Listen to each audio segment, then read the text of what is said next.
Dr. Shin! Seismic array's going crazy. Where's the epicenter? We're standing on it.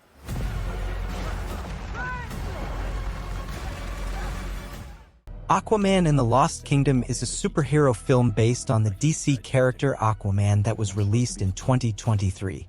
It is the sequel to Aquaman 2018 and the 15th and final episode in the DC Extended Universe (DCU), produced by DC Studios, Atomic Monster, and the Saffron Company, and distributed by Warner Brothers Pictures.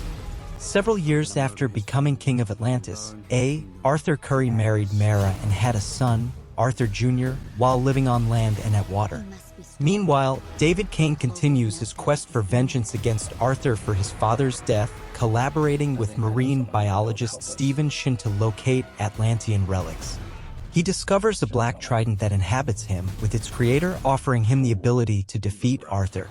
Kane strikes Atlantis 5 months later and raids its orichalcum supplies to power Shin's Atlantean robots.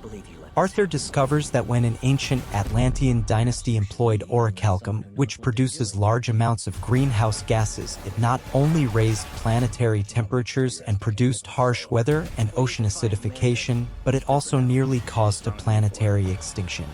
Arthur breaks his half-brother ORM out of prison to find out where Kane is hiding. The two meet the crime boss Kingfish, who leads them to a volcanic island in the South Pacific.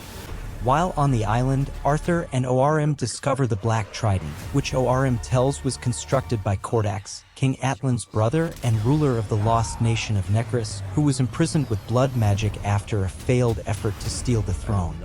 Recognizing that the blood of any of Atlan's descendants could free Kordax, the two travel to Amnesty Bay, where they discover Kane has captured Arthur Jr. The Atlanteans, with the reluctant assistance of Shin, discover that Necrus prison is in Antarctica.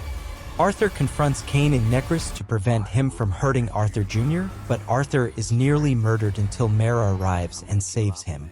Kane hurls the Black Trident toward Mara, but ORM grabs it before it hits her. Kordax's spirit departs Kane for ORM, who fights Arthur and uses his blood to counteract Atlan's power, liberating Kordax. Arthur persuades ORM to forgive him, allowing Arthur to destroy both Kordax and the Black Trident. Necrus begins to crumble as Kordax's magic fades. Kane refuses Arthur's assistance and falls into a fissure.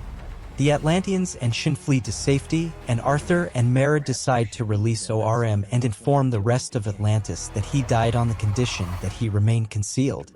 Arthur, believing that the merger of the undersea kingdoms and the surface world is important, announces the existence of Atlantis to the United Nations and states his plan to make the kingdom a member state. You want blood? Come get it!